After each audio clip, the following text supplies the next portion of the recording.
दोस्तों मेरे पास बहुत से ऐसे सवाल आते हैं कि सर मेरा कोर्ट में केस चल रहा है तो क्या मुझे हर तारीख पर वहां पहुंचना जरूरी है, हाजिरी देना जरूरी है क्या? अगर किसी जरूरी कारण की वजह से मैं कोर्ट में हाजिरी नहीं दे पाता हूं किसी तारीख में, तो उस कंडीशन में क्या होगा? तो दोस्तों आज के इस वीडियो में मैं आपको यही बताने वाला हूं। तो मैं आपका दोस्त फरहान, तो चलिए शुरू करते हैं।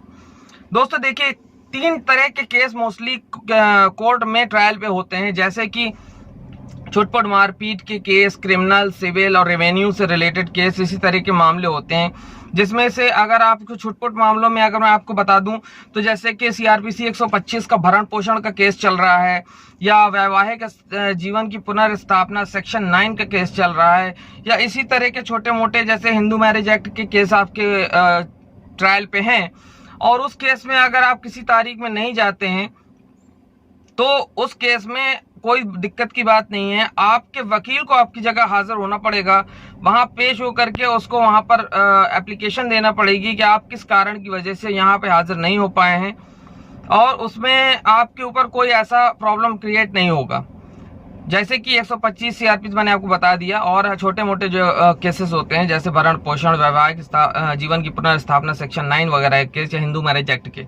उसके अलावा रेवेन्यू के केस है, उसमें किसी मामले में मान लीजिए आपको एफिडेविट देना है, किसी तारीख पे आपको एफिडेविट देना है, उस तारीख पे आप नहीं पहुंच पाए, तो उस टाइम पे आपका वकील अगर ये एप्लीकेशन देगा और ये रिक्वेस्ट करेगा तो जो जज है वो आपको ग्रांट कर सकता है परमिशन। ये ऐसा नहीं है कि नहीं आपको आना ही आना पड़ेगा, नहीं आपके ऊपर कार्रवाई हो जाएगी, तो ऐसा नहीं होता। वहां पर भी एप्लीकेशन आप दे सकते हैं।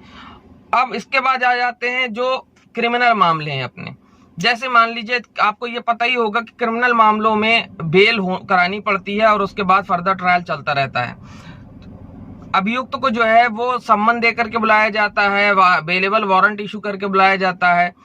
उसके बाद जब वो हाजिर होता है तो बेल करा दी जाती है। बेल कराने के बाद वो फर्दर प्रोसीजर चलता रहता है। जो बेल आउट एप्लीकेंट होता है, यानी जो अक्यूज्ड होता है, जिसके ऊपर फ्रेम्ड है चार्जेस, तो उसका ट्रायल में उसको हर तारीख में पहुंचना जरूरी होता है, नहीं तो नॉन एनबीडब्ल्यू यानी नॉन बेलेबल वारंट भी जारी किया जा सकता है।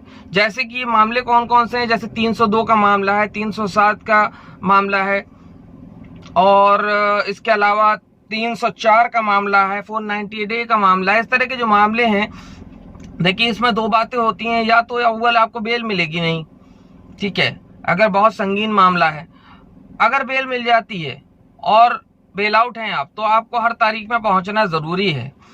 हाँ, अगर आप नहीं जा पाते किसी कारणवश, तो आपका जो वकील है वो एप्लीकेशन देगा, और एप्लीकेशन में देने के बाद जो मजिस्ट्रेट है वो सीआरपीसी 205 में उसको ये अधिकार है कि वो डिस्पेंस कर सकता है। सीआरपीसी 205 कहता है मजिस्ट्रेट में dispense with the personal attendance of the accused, यानी कि वो अटेंडेंस को डिस्पेंस कर सकता है, आगे बढ़ा सकता है, लेकिन जो कारण दिया जाए एप्लीकेशन में वो रीजनेबल हो, उस पर यकीन किया जा सकता हो। तो ऐसा मुमकिन है कि आप उस दिन ना जाएं तो आपके ऊपर कोई कार्रवाई नहीं होगी, लेकिन उसकी सूचना देनी पड़ेगी न्यायालय को। उसके अलावा देखिए, ये इन सब मामलों में लेकिन ऐसा नहीं होता कि आप हर तारीख में गोला मारें। ये कभी कभार ऐसा कुछ रीजनेबल कॉजेस फंस जाते हैं जिसकी वजह से आप ऐसा कर सकते हैं, लेकिन अगर आप बार बार ये चीज करेंगे तो उस केस में आपके ऊपर स्ट्रिक्ट एक्शन हो सकता है, क्योंकि मजिस्ट्रेट को भी ये पता होना चाहिए कि जो आप जो है बहाना बना रहे हैं ये रीजनेबल है या नहीं है। हर बार ऐसे मामले नहीं फंसा करते। तो आपको उम्मीद करता हूँ वीडियो पसंद आया होगा। अच्छा, एक चीज और बता दूं आपको कि ऐसा कोई मामला मेरे नजर में अभी तक नहीं आया कि जिसमें रोजाना तारीख में जाना जरूरी हो जाता हो। बहुत से लोग हैं, कोई कॉज फंस गया कि कोई मैटर फंस गया तो वो नहीं जा पाते, तो उस केस में कोर्ट भी इस चीज को समझता है और आपको परमिशन ग्रांट करता है, ठीक है, अगली तारीख दे दी जाएगी।